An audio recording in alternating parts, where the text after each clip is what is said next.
per què veu demanar batejar aquest espigó amb el nom de l'Antoni Alguti. Però abans, deixeu-me agrair a l'Ajuntament de Barcelona, que avui està representat per la seva primera alcaldessa, l'Ada Colau, a Nous Horitzons, al SUC i a Iniciativa, per l'organització i participació en aquest acte. Especialment volem agrair al districte de Sant Martí havent-se recollit la proposta en tan bon grat i haver col·locat en record de l'Antoni Alguti dues plaques, una aquí a peu de platja amb les seves dades bibliogràfiques i una altra al final de l'espigó en un bloc de contenció amb el poema Laberint que el Brossa li va dedicar.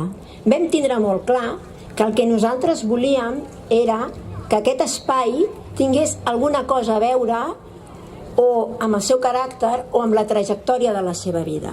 Que quan hi anéssim realment ens recordés a l'Antoni. A l'Antoni li agradava molt el mar. De fet, suposo que molts de vosaltres coneixeu que una de les seves aficions era pescar en canya. Jo crec que com a mi el mar, la seva immensitat, li donava sensació de pau, tranquil·litat i llibertat. A veure, nosaltres, la meva mare, el meu germà, la meva germana, tenim molts records del nostre pare pescant. Quin millor lloc que per recordar-lo que aquí, participant de la vida del barri i banyat pel mar. Bé, com ha dit l'Enric, el nostre pare, l'Antoni, era molt conscient que formava part d'un col·lectiu de dones i homes que van lluitar per la democràcia i que lluiten i van lluitar per una societat millor. La família vol fer extensiu aquest homenatge a tot aquest col·lectiu. Així doncs, aquest acte és també per tots vosaltres. Moltes gràcies per haver-nos acompanyat en un dia tan especial.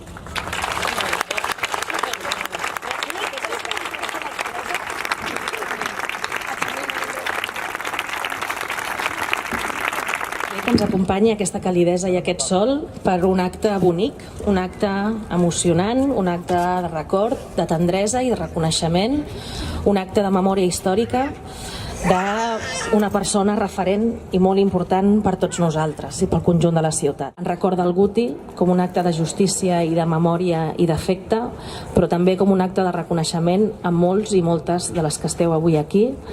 Gràcies per fer possible aquest acte, gràcies per totes aquestes trajectòries que ens han precedit i que ens donen força, sentit i tota la valentia del món per afrontar tots els reptes que tenim en el present i en el futur. Perquè vosaltres, perquè el Guti va ser i va fer, altres avui ens atrevim i tenim voluntat de fer molt més i anar molt més enllà i perseguir objectius que sabem que són possibles, com és una democràcia digna d'aquest nom, com són els drets i les llibertats a casa nostra, com és la justícia social.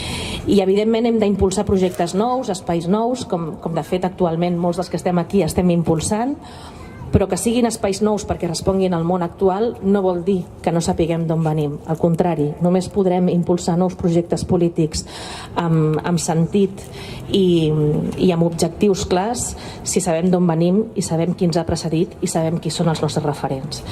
I el Guti ho és. El Guti és un referent, és una d'aquestes persones que simbolitza l'esforç, el treball de la gent compromesa i l'esforç per espais també unitaris, progressistes, espais amb voluntat de plegar els màxims consensos des d'aquesta visió de radicalitat democràtica, de compromís, d'esquerres i catalanista, no? I en aquest sentit recordar el Guti no només del SUC, que és un gran referent i precedent per tots nosaltres, sinó també de l'Assemblea per Catalunya en els moments actuals que viu Catalunya. Encara que coneguda per molts, voldria deixar constància breument de la persona que a partir d'avui els ciutadans que passin per aquí en llegir el seu nom es preguntaran qui era. Cal recordar, en primer lloc, la seva visió política i la seva determinació tant pel que fa a la política unitària a Catalunya, a l'evolució del comunisme o al paper que hauria de jugar Europa en el món del segle XXI.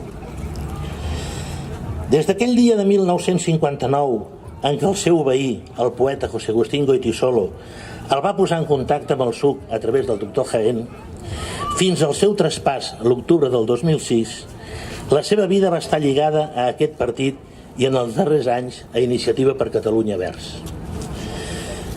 Va ser detingut la primera vegada el 1962 i condemnat a 8 anys de presó, dels quals en va complir 3 al penal de Burgos.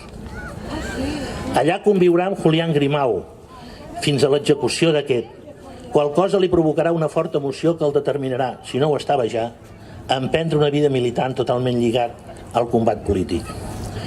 I adoptarà com a nom de guerra el de Julià, en honor precisament a Grimau.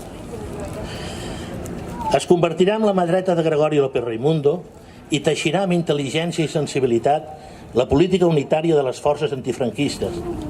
Li quedaven molt lluny l'oportunisme i el sectarisme, especialment aquest darrer, que considerava un dels elements més negatius per avançar en les polítiques unitàries que ell considerava més negatives per avançar amb les polítiques que tenien que ser imprescindiblement unitàries per teixir el gran front capaç de canviar la societat. Fa 12 anys que ens va deixar i encara l'enyorem. Enyorem la seva profunda convicció de que la política és un conjunt de cultura, rigor i responsabilitat. Trobem a faltar la seva capacitat d'anàlisi a partir de la realitat concreta i del treball col·lectiu.